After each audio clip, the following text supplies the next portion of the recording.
Il est le député des Français de l'Afrique du Nord et de l'Ouest. La politique coule dans les veines de Mjid El Guerrab depuis son adolescence. Encarté avant sa majorité au Parti socialiste français, ce trentenaire d'origine marocaine a sauté dans le grand bain au début des années 2000.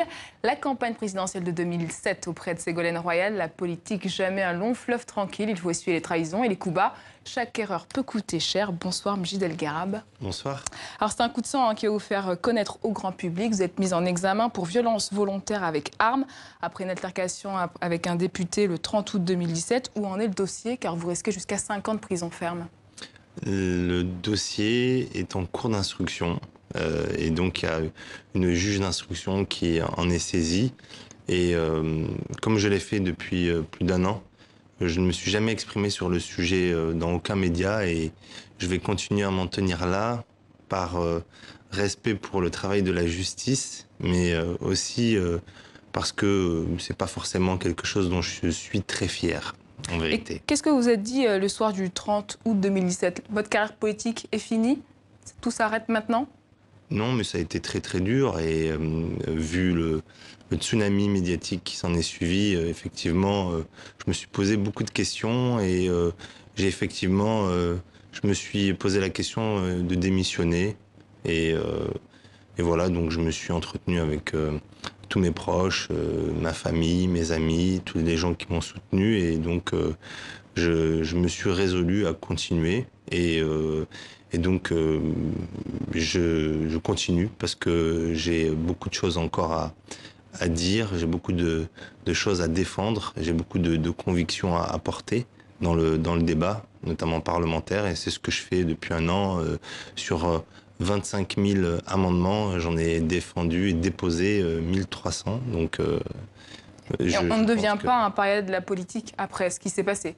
Vous n'avez pas eu de conséquences Oui, bah, si pour paria, c'est un petit peu de dire que pendant un moment, j'ai été un peu, comment dire, délaissé, j'ai été mis de côté, oui, j'ai traversé plusieurs mois très difficiles, mais ça fait partie de la vie politique apparemment, même si, encore une fois, c'est une affaire à caractère privé qui m'oppose à un ancien ami avec qui j'avais des relations de camaraderie. Et bon, voilà, c'est jamais très plaisant que la vie politique en arrive là. Et donc, j'en suis le premier à en être déçu. Et donc voilà, c'est qu'on en soit arrivé là, c'est jamais une fierté ni pour lui ni pour moi. Donc voilà, je le regrette.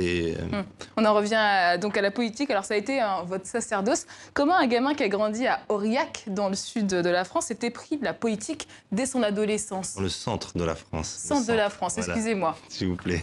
Bonne géographie pour nos téléspectateurs. Non. C'est très simple. Mes parents n'ont jamais fait de politique. Ils n'ont jamais été politisés. Mes parents étaient illettrés, analphabètes en français, donc ils n'ont jamais appris le français. Ils viennent du Maroc, hein, Ils viennent du Maroc, exactement, des montagnes berbères, exactement d'un petit village qui s'appelle Eit Isaac. Voilà, dans les montagnes. Et ils ont, disons qu'ils m'ont...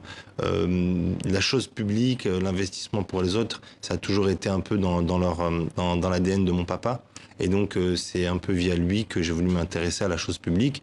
Et donc... Quel était son rapport à la politique, à votre père? Vous dites qu'il vous a un peu amené vers la politique. Voilà, parce qu'il s'est toujours occupé un petit peu des affaires des autres. Il a essayé d'aider tout le monde. Enfin, c'était une sorte de patriarche un petit peu dans la petite communauté marocaine qu'il y avait à Aurillac. Et donc, c'est comme ça que je me suis intéressé à la chose publique, essayer d'aider les autres, essayer d'être au service des autres, d'autrui. Et donc, voilà, je me suis intéressé un peu comme ça. Puis j'ai été petit à petit délégué de classe. Je me suis investi au sein du Parti socialiste. À 14 ans, je me suis retrouvé à coller des affiches pour le parti. Donc voilà, petit à petit, voilà. Après, ça devient une sorte de communauté de vie, de camaraderie. Et puis après, on a embarqué dedans. Est-ce que vous aviez rêvé de devenir député d'Aurillac? La vérité, non, parce que jamais.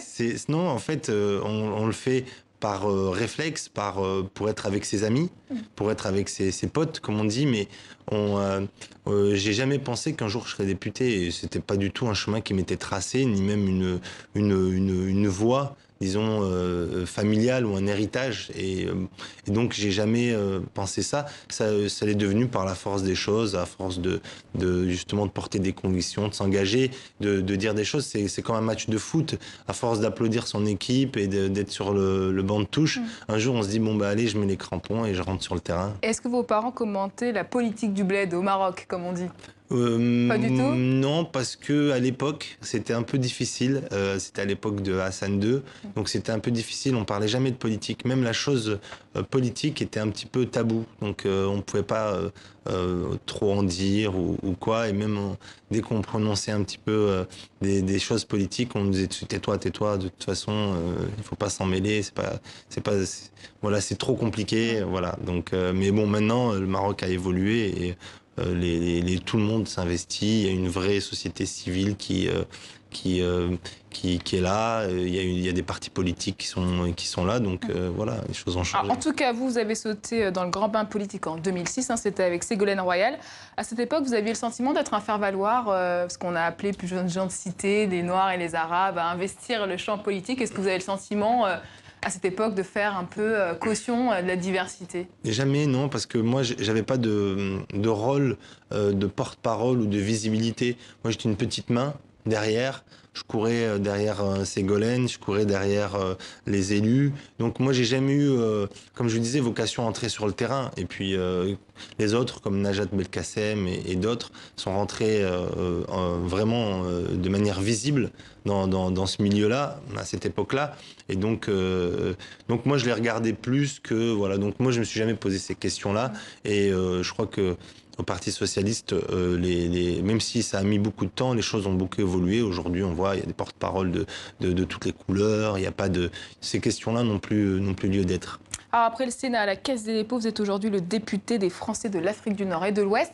Alors on a ressenti au discours de Ouaga d'Emmanuel Macron une défiance des étudiants burkinabés à l'égard de la France. Est-ce que vous comprenez ce rejet de la France Je le comprends d'autant plus que je passe mon temps dans ma circonscription et je passe beaucoup de temps en Afrique de l'Ouest. Je rentre de Dakar, j'y étais encore hier.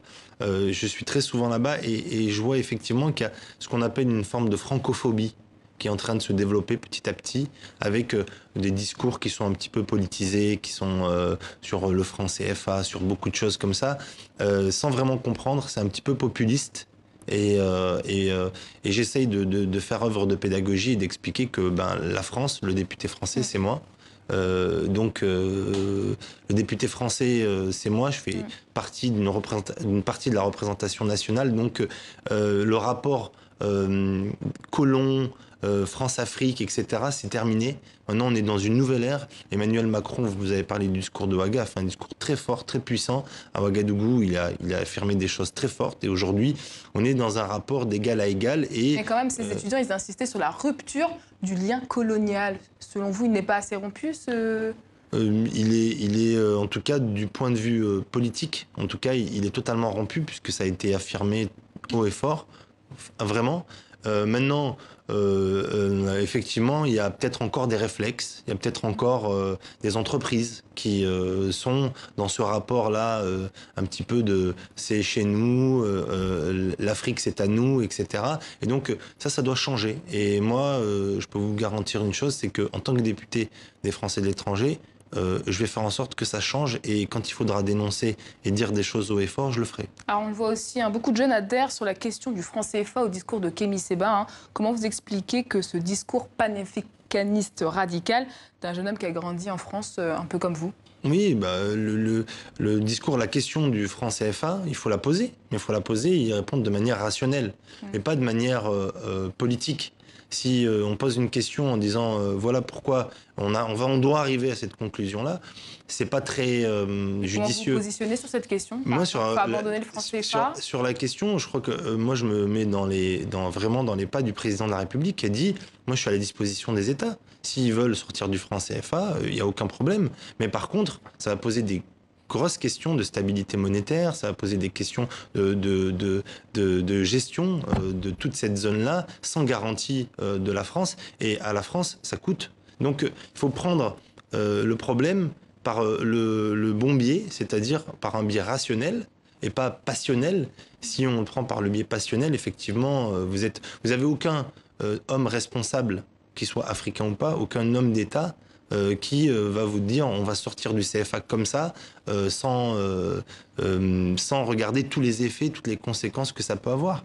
Une dernière question, un autre phénomène, celui des repas de ces jeunes Français qui décident d'aller s'installer dans leur pays d'origine. Alors, l'actuel ministre des Affaires étrangères, Kamisa Camara, en est l'incarnation parfaite. Comment vous analysez ce phénomène, vous qui faites des ponts entre la France et le Maroc, votre pays d'origine? Je sors d'une conférence de 3 heures d'un colloque que j'ai organisé sur les diasporas franco-africaines et sur comment est-ce qu'on doit les mobiliser, comment est-ce qu'on peut travailler avec ces diasporas pour qu'elles soient utiles à la France et à tous les pays africains dont elles sont issues.